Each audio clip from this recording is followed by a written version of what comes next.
El Hobbit. Ese libro de 310 páginas dividido en tres películas. Mi entrada ferviente a la Tierra Media inició con esta saga, y me explicaré brevemente. No entendí nada de la trilogía del Anillo al verla por primera vez, así que acercarme a su historia previa fue más que competente y el resultado fue satisfactorio. Por 3 años consecutivos, la Navidad estuvo plagada de élfica magia y valentía de comarca. Sin embargo, tal como este video se titula, hoy hablaré del capítulo de en medio, el que es, para mí, el mejor de esta trilogía de películas. Espero no sea tan largo y si lo es, disfrútenlo. Quiero que esté lo más completo posible. Bienvenidos todos al video conmemorativo del 10º aniversario de La Desolación de Smaug de Peter Jackson.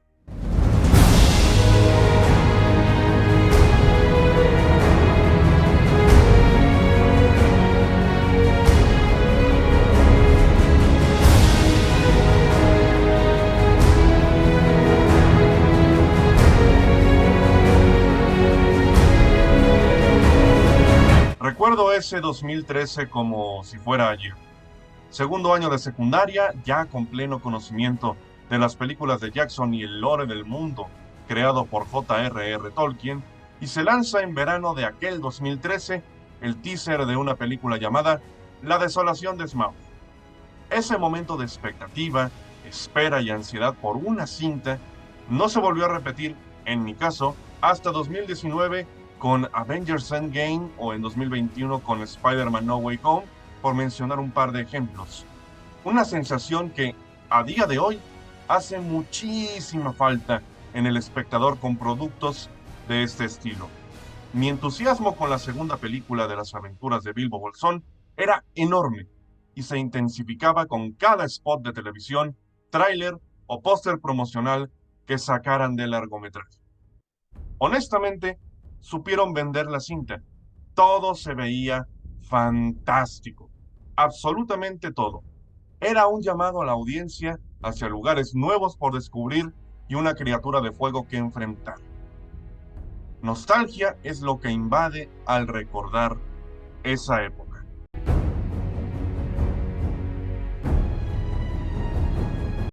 Como todo en la vida, hay un tiempo para cada cosa. Llega diciembre y como buena película de la temporada navideña, los cines se llenaron. Recuerdo que fui con mi mamá a ver la película 2 veces el mismo día del estreno en México, 12 de diciembre de 2013. Y la sensación de ambos fue de absoluta satisfacción con el producto. Me había encontrado con una película bastante superior a su predecesora, Un viaje inesperado, que ampliaba la narrativa de El Hobbit y que, a su vez, necesitaba atraer al público con una historia concisa. 5 veces, 5 veces pagué un boleto por este encuentro con el dragón Smaug. Ya tenía yo el conocimiento de la novela de Tolkien, así que sí, los cambios e inventos de la trama me parecían poco importantes si el guión estaba bien escrito. A 10 años de haberla visto por primera vez, sigo pensando que es la mejor de las precuelas de la trilogía del Anillo, pero pese a mi amor profundo por esta cinta, no está exenta de sus errores, tanto a nivel de desarrollo de ciertos personajes como la ejecución de algunas secuencias en el apartado visual.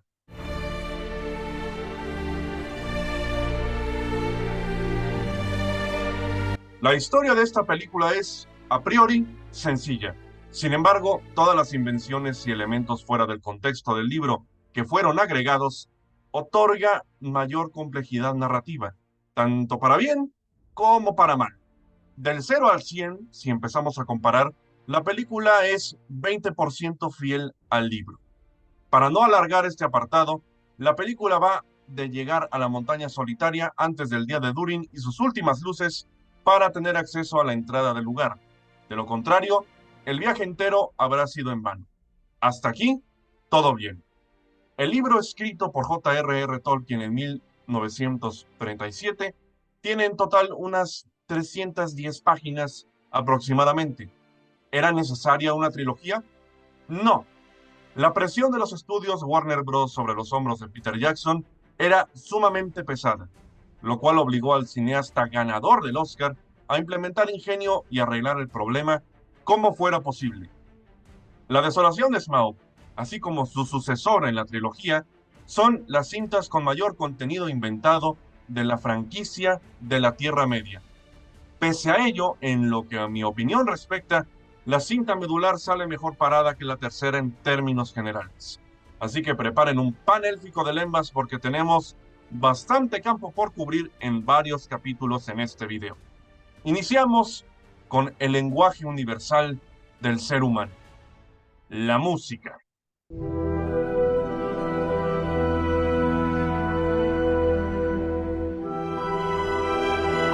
El compositor Howard Shore, así como en la secuela de Señor de los Anillos, Las Dos Torres, tenía en esta película una tarea concreta: ampliar sus musicales horizontes. Elementos conocidos como el tema de la comarca, Rivendell y Lothlórien fueron colocados en un viaje inesperado para volver a dar la bienvenida a los fans después de casi una década. Acá, la cosa fue distinta.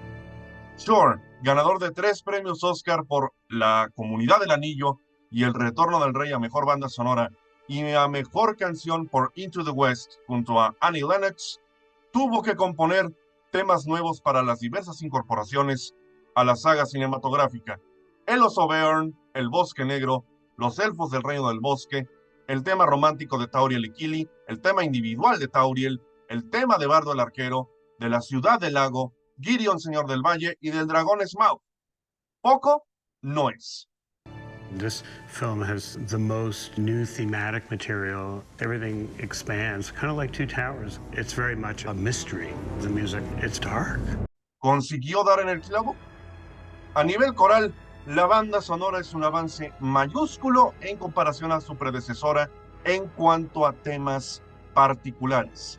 A nivel individual, los temas de cada personaje y lugares presentados en la cinta son memorables y cobran relevancia conforme pasa el metraje. Un trabajo de Howard Shore bastante notable, con una tarea sumamente complicada de dar un lenguaje a cada personaje, criatura y lugar presentado, tanto para él como compositor como para la audiencia en general.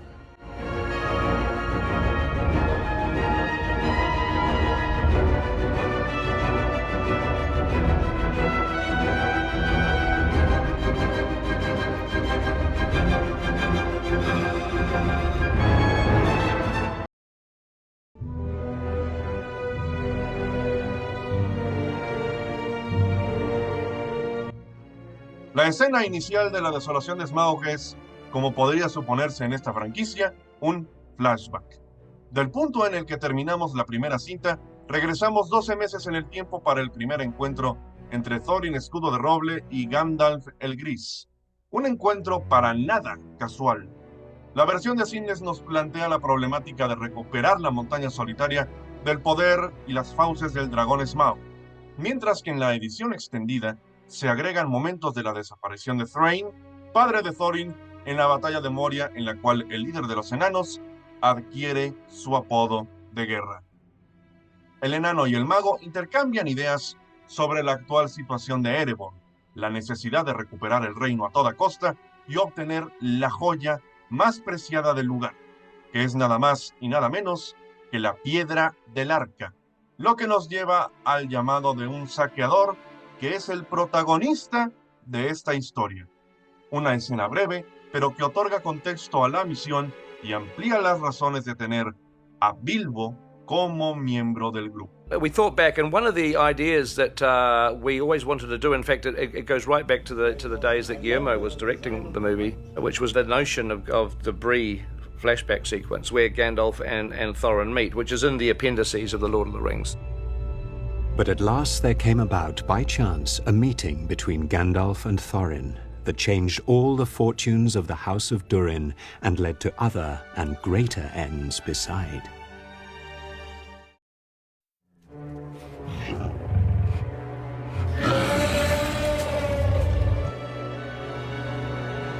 Volvemos a la temporalidad normal y la cinta aparenta una mejoría enorme en comparación a su predecesora, tanto en ritmo como en narrativa.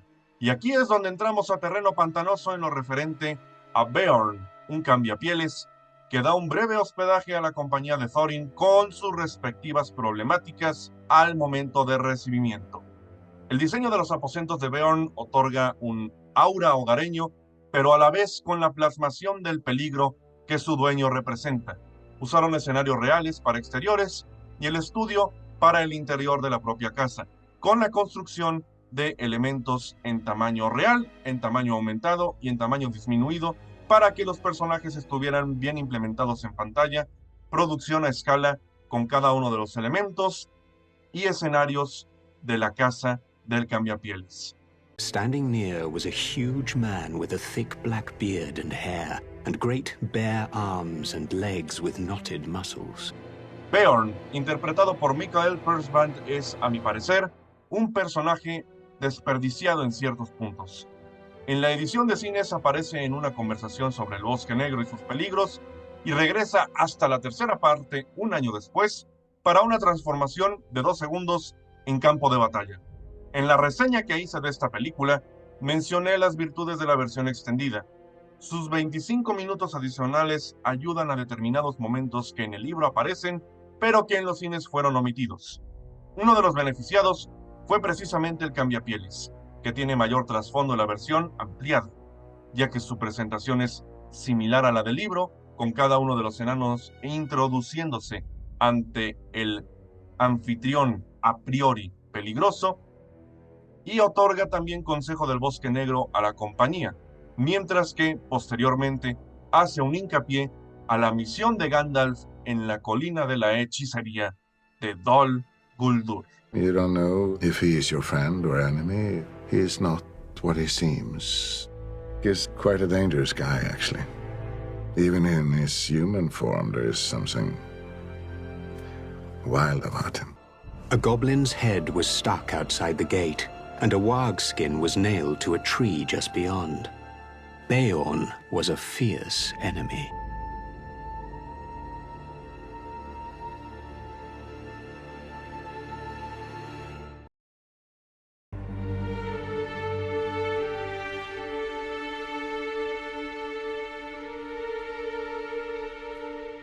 Aquí voy a hacer un paréntesis de las licencias creativas. Una cosa es inventar algo 100% para la cinta y otra muy diferente, como es en este caso, es retomar escritos del autor, presentes en otras obras de la Tierra Media, con referencia al texto principal, como es el caso de El Hobbit. En un apartado de los apéndices del Retorno del Rey, se menciona el lugar al que Gandalf va mientras los enanos continúan su viaje al Bosque Negro y la razón de su abandono de la compañía, ya que en el libro no hay explicación alguna.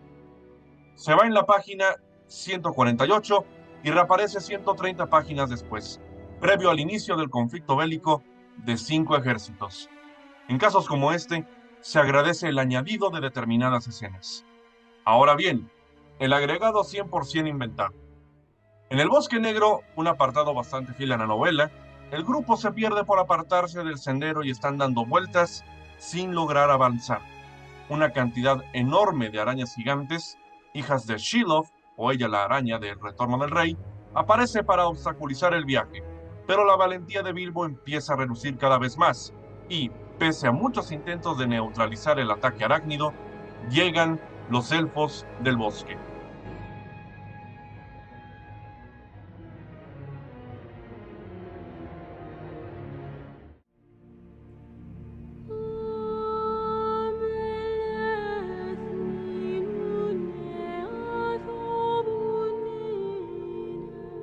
En la novela, los elfos llegan y capturan a la compañía para llevarlos al reino. Pero aquí, Legolas, viejo conocido de la trilogía del Anillo, hace acto de presencia, más por fanservice que otra cosa, y también sirve para presentar a la invención más controversial de la saga entera, la elfa Tauriel. El equipo de Peter Jackson creó desde cero a este personaje que tiene múltiples altibajos. Si bien su introducción es interesante, se le restan muchos puntos al intentar poner una historia romántica entre ella y el más joven de los enanos. Su inicio como elfa intrépida e independiente daba indicios de que su personaje podría ir por buen camino y, pese a no estar en las novelas, funcionar. Yo no soy negacionista de personajes inventados. Mientras estén bien escritos y tengan coherencia en la trama de la historia que se intenta presentar y les den buen juego, no hay ningún problema. En el caso de Tauriel, el diseño de su personaje es fino, pero aguerrido. El vestuario le da agilidad en sus movimientos, lo cual es visible en pantalla, pero en el desarrollo narrativo de la película pierde muchísimo. El aparente triángulo amoroso entre Kili, el más joven de los enanos, Tauriel y Legolas, no tiene sentido alguno en la película y es totalmente obsoleto. Mientras tanto, en bondades narrativas, la introducción del Reino del Bosque es sublime. Alan Lee y John Howe, artistas conceptuales con la máxima capacidad y talento y que han trabajado en películas anteriores de la Tierra Media, han sabido crear lugares emblemáticos para las 6 películas en su totalidad, con personalidad propia y distinción entre las razas de la Tierra Media con un brillo propio. En el Reino del Bosque, el diseño fue subterráneo. Se le otorga a los elfos la belleza que les caracteriza, pero con menos delicadeza y más temple, usando las raíces de los árboles como caminos, edificaciones y el panorama del reino entero, similar al carácter de su mandamás, el rey Thranduil, padre de Legolas, un elfo soberbio pero entrañable en determinados puntos, duro pero con vivencias tormentosas, firme pero precavido, las cuales son reflejadas en su vestimenta y su personalidad de aparente dureza física. Thranduil se convierte de inmediato en un obstáculo. Mantiene en sus celdas a la compañía de Thorin y conocemos sus razones de animadversión con los enanos de Erebor. Gemas blancas de luz de estrella. Eso se amplía en la siguiente cinta, pero aquí es razón suficiente para dejarlos encerrados por bastante tiempo. If the Elf King had a weakness, it was for treasure, especially for silver and white gems. There are gems in the mountain that I too desire. White gems of pure starlight. En pleno encierro, el hobbit hace de las suyas para infiltrarse a las bodegas élficas llenas de barriles de vino, para ir por las llaves de las celdas y liberar a sus compañeros, lo cual nos lleva a una de las escenas más entretenidas y, a su vez, con mayores fallos visuales de la trilogía: la persecución de los barriles.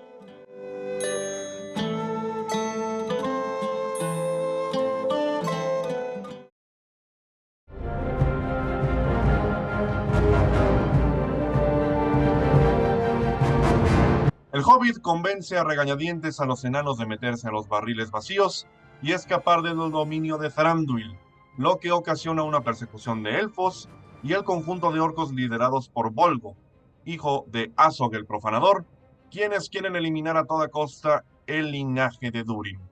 Una secuencia creada por grabación en exteriores, más en concreto en el río Pelorus, de nombre original Te Hoaeri, por la tribu maorí, ubicado en el sur de Nueva Zelanda, así como en estudio propio para determinados planos con los enanos en pleno cauce. Hasta ahí, todo bien. Despliegue visual, narrativa ágil, combinación de decorado natural y de estudio, una banda sonora más que notable, pero llega el momento Legolas PlayStation para guiar todo a un sinsentido. El personaje de Orlando Bloom tenía sus chispas creativas en la trilogía de El Señor de los Anillos, de surfear escalera abajo en el abismo de Helm, hasta columpiarse por la trompa de un olifante. Pero aquí, los efectos visuales no ayudaron en nada. Absoluta plasticidad con un nivel muy pobre en el acabado final. Sí, los elfos son más ligeros que una pluma, pero con todo y el entretenimiento de la secuencia, los fallos visuales son evidentes en lejanas escenas de pelea del hijo de Thranduil. Con 225 millones de presupuesto pudieron sacar mejor bastantes elementos.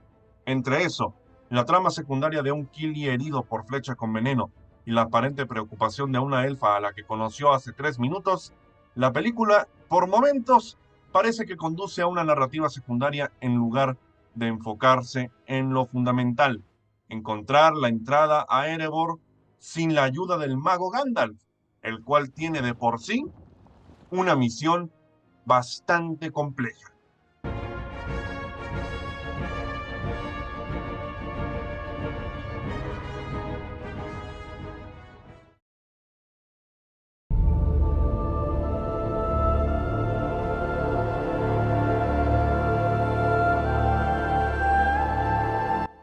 En el libro, como bien mencioné hace un rato, no se especifica a dónde va el peregrino gris. Al ser una historia ligera, te lo dejan a la imaginación, pero si leen el final de El Señor de los Anillos, en el apartado de los apéndices, que sirve para poner elementos de distintas épocas en la Tierra Media, con fechas de acontecimientos importantes, que amplían demasiado a lo que es ya de por sí un lore bastante amplio. Uno de los puntos es el que hacía Gandalf mientras Thorin y compañía lidiaban con diversos obstáculos en su búsqueda de la montaña solitaria. Gandalf in The Hobbit is pretty central to the story, but he's not there all the time. He sets up the journey that the dwarves and the Hobbit go on, and then he's often away doing other business, and quite what that is not revealed in the novels. You're not leaving us. I would not do this unless I had to. So Peter's promise was that we would, in the films, get to see what Gandalf was up to when he wasn't on the journey. It appeared that Gandalf had been to a great council of the White Wizards, masters of law and good magic, and that they had at last driven the necromancer from his dark hold in the south of Mirkwood. Es uno de los añadidos culturales, por decirlo así, más importantes y se agradece lo hayan puesto. El mago va a las colinas de Ruthaur para descubrir que hay vestigios funerarios del rey brujo de Angmar, uno de los 9 Nazgûl, así como la certeza de que el enemigo ha regresado a la Tierra Media, con el orco Azog siendo su comandante de legiones. Se dirige a Dol Guldur, la colina de la hechicería, y confirma sus sospechas. El señor oscuro Sauron está de regreso. Azog comanda un ejército de orcos que marcharán hacia Erebor a la brevedad. En pleno descubrimiento, Gandalf se reencuentra con Thrain, padre de Thorin, quien está mentalmente afectado. Este encuentro se da únicamente en la versión extendida y le da al espectador la explicación que necesitaba sobre el pasado de Escudo de Roble. Se recalca que Thrain entregó el mapa y llave de Erebor a Gandalf, objetos que ahora posee Thorin para entrar a la montaña. Si esto lo dejaban en la versión de cines, le daba mayor profundidad a la narrativa. Con esto, Gandalf es capturado, Thrain es asesinado, Azog se prepara para la guerra, Sauron se revela y, pese a no estar en el libro, nos encontramos con una secuencia muy bien realizada por Jackson y su equipo. El contexto a lo previamente establecido en la trilogía original es interesante y necesario. La novela por sí misma no ocupa este apartado. Sin embargo, Tolkien lo manifiesta brevemente en los apéndices con un orden cronológico diferente al de la película, así que Jackson aprovechó la oportunidad de incluirlo en sus cintas. What we were allowed to do in the films was to draw on not only the Lord of the Rings, but also the appendices at the end of Return of the King, which includes a lot of material that Professor Tolkien never truly worked into either The Hobbit or The Lord of the Rings, such as the White Council and Azog the Defiler. And you learn about where Gandalf disappears to. Dol Guldur.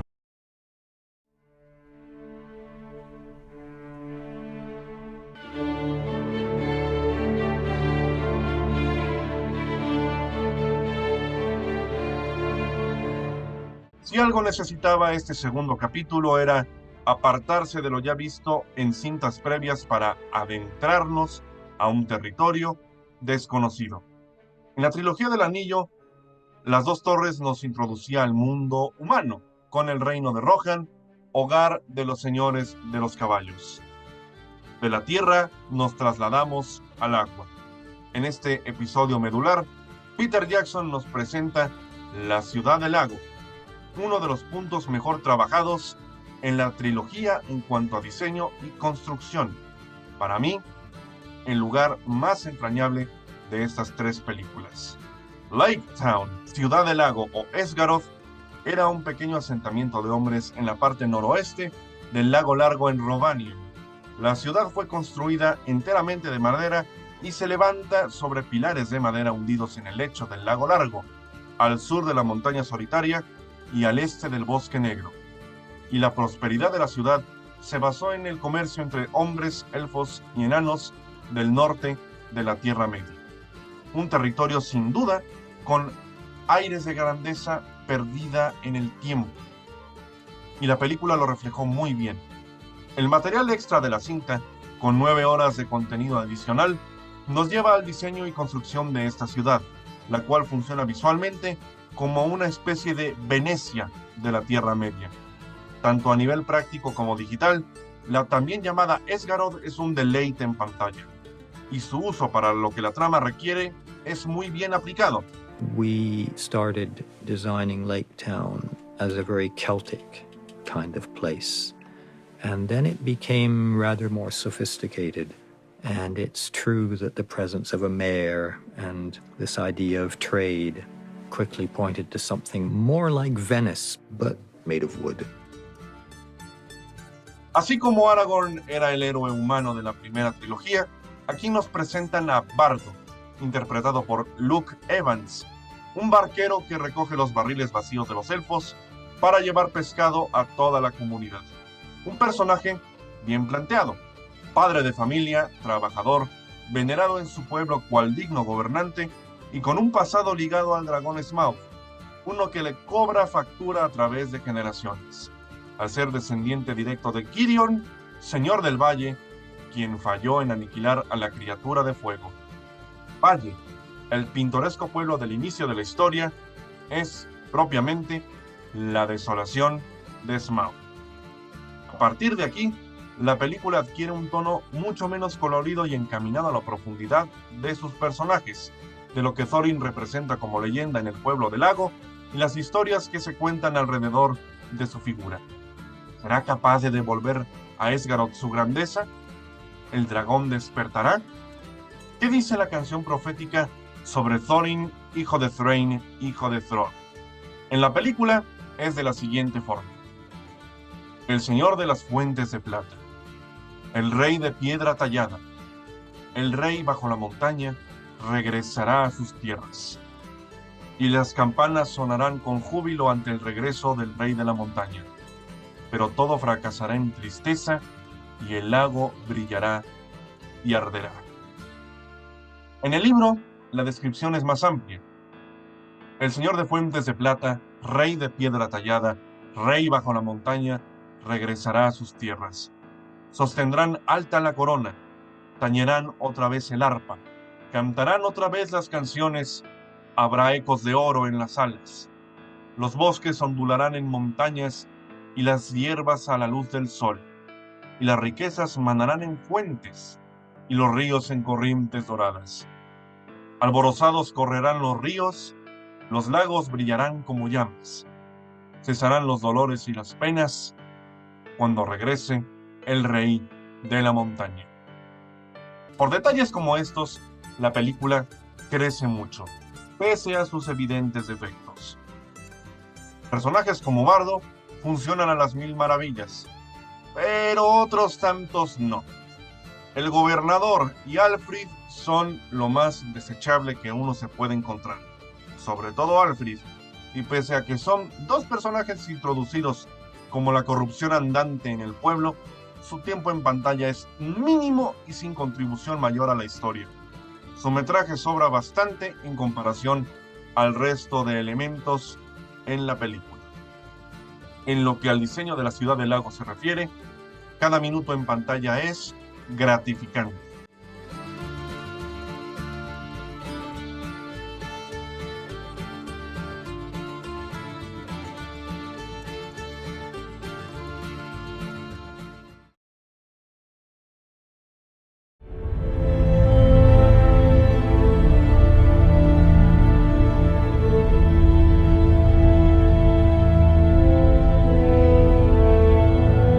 Después de bastante tiempo y obstáculos superados, la compañía logra llegar a la entrada lateral de la montaña.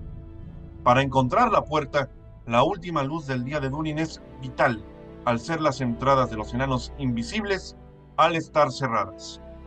La desesperación inunda a la compañía ante el cercano anochecer. Sin embargo, la luz de la luna otorga la cerradura a los ojos del grupo.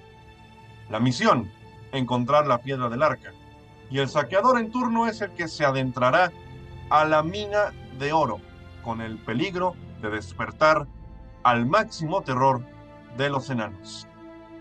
Bilbo, el pacífico hobbit de la comarca, tiene la encomienda de recuperar la joya del rey.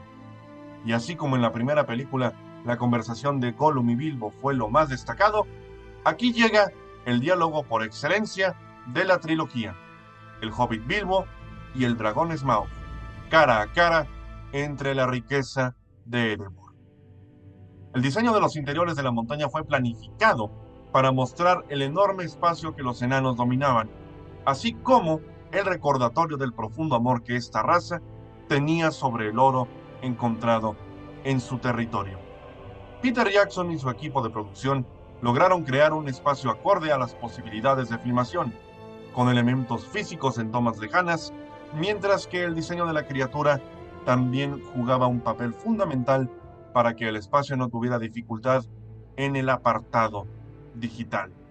Los pasadizos de Erebor, las texturas de aparente abandono y la diversidad de posesión en el reino fueron necesarios para que la película mostrara la amplitud del espacio ante la amenaza constante del dragón Smaug.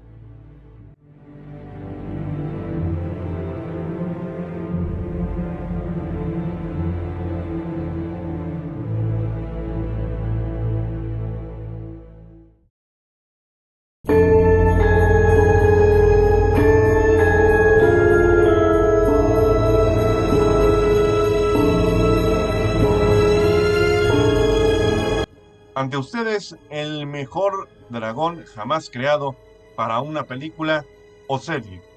El diseño de esta criatura fue brutal. En pleno estreno de la primera cinta, la apariencia de Smaug era desconocida. Jackson y su equipo decidieron únicamente mostrar un plano cerrado del ojo izquierdo del dragón, el último plano de la primera película, sin la certeza de su apariencia actual. La tarea fue titánica. El número de diseños y posibilidades era exorbitante y el tiempo era cada vez menor. El plazo de entrega del diseño final era tan importante que los apartados digitales de Erebor cambiaban constantemente. Entre tamaño y apariencia, las columnas del salón principal del tesoro eran removidas, agregadas a la vez. Cada escama y articulación de la criatura debía ser diseñada minuciosamente para que el resultado final fuera coherente e impactante. El Smaug del cine arrasa a cualquier dragón presentado con anterioridad y hasta la fecha no hay dragón más imponente ni en pantalla grande o en serie. Sí, incluso Game of Thrones y House of the Dragon contabilizados. No por su resultado en apariencia, sino también por su carisma y personalidad. Recordemos, es un dragón que habla. Así que, para lograr crear al personaje completo, Jackson y compañía ocupaban a un actor para darle a Smaug lo único que le faltaba: una voz con carácter, carisma y personalidad.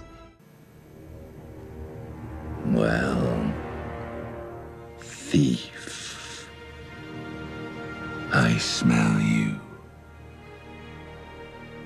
I hear your breath. I feel your air. Where are you? Where are you? ¿Quién mejor que Benedict Cumberbatch para cumplir esa tarea? El actor, ahora conocido por su papel de Doctor Strange en Marvel y de Sherlock Holmes en la serie de BBC con el mismo nombre, tiene una voz privilegiada.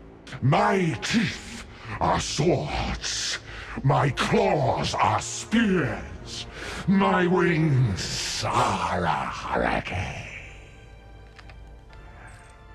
Y su interpretación de Smaug eleva muchísimo el metraje. De niño, su papá le leía El Hobbit, así que ahora le tocaba a él darle a Smaug lo que se merecía en pantalla grande. un legado que pasó de generación en generación, y ese tono de elegancia, fiereza y propiedad, aunado al peligro mortal que representa la criatura, otorga a Smaug un estatus maestro de personaje digital en la gran pantalla. La secuencia con Bilbo está muy bien llevada. Conversación entre dos personajes, mientras uno intenta eludir el peligro, otro intenta recabar información. Mientras que en el combate con los enanos tiene apariencia de poderse resolver fácilmente.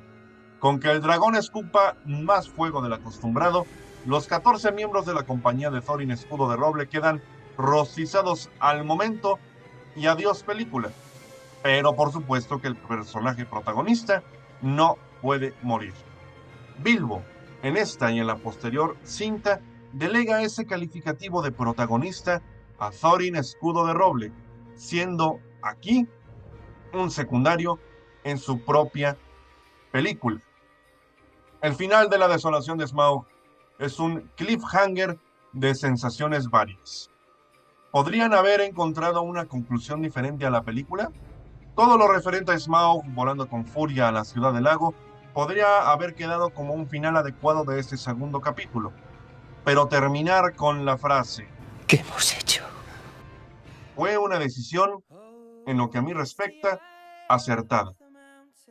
Corte a pantalla negra, suena Icy Fire de Ed Sheeran y el público se levanta de su asiento.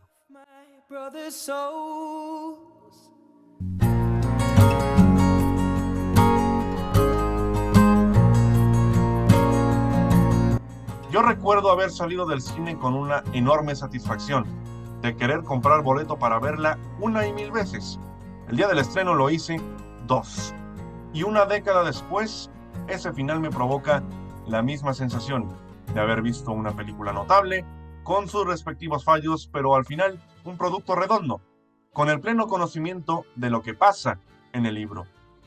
Como en un viaje inesperado y en la posterior batalla de los 5 ejércitos, esta cinta tuvo un conjunto de problemas en su realización en lo que a organización se refiere. A diferencia de la trilogía del Señor de los Anillos, Peter Jackson no tuvo el tiempo deseado de preproducción para que todo saliera bien. Algunas cosas tuvieron que recortarse y otras fueron totalmente descartadas. Las invenciones en la narrativa estaban a la orden del día y había momentos en los que el guión de determinadas secuencias y escenas no parecía de alguien ganador de un premio Oscar por ese apartado. Por si fuera poco, la decisión de dividir El Hobbit a 3 películas fue por parte de la propia Warner Bros., con la búsqueda de replicar el éxito de la saga original. Con todo ello, el capítulo medular fue en el que, a mi modo de verlo, mejor salió como producto en términos generales. En fidelidad al libro, esta película realmente está reprobada. Como dije al principio, solo es un 20% a lo que Tolkien escribió. Sin embargo, en el otro campo, en el de las invenciones, los apéndices de El Retorno del Rey fueron de mucha ayuda para una trama inexistente en la novela, pero necesaria por temporalidad en la propia cinta. Yo tengo las 2 versiones de la película, la de 161 minutos de cines y 186 en su versión ampliada. Y El Hobbit encuentra en La Desolación de Smaug su mejor película a nivel narrativo y a nivel de ritmo. Sus puntos inventados juegan a doble filo, pero la cinta nunca se cae. Es un disfrute tremendo a nivel personal. Sé que no es el mejor producto de fantasía y que no le llega ni a la suela de los zapatos a la trilogía del Anillo y que tiene muchísimas carencias y errores. Pero lo que Peter Jackson y su equipo hicieron con este producto en particular le dan una esencia propia a la historia de Bilbo Bolsón y a la compañía de Thorin Escudo de Roble. Y hasta aquí el video de hoy. Si les gusta el contenido, no duden en darle en el botón de la suscripción, compartir, darle like y activar la campanita para más notificaciones. En los próximos días se viene un video similar con otra película de esta saga de la Tierra Media. Si aquí cumple esta 10 años, la siguiente de la que hablaré cumple 20. Estén atentos. Ángel Almada Garmendia, y recuerden que las aventuras no están en los libros ni en los mapas. Está ahí afuera. I see fire inside. Inside the mountain I see fire, burning the trees, I see fire.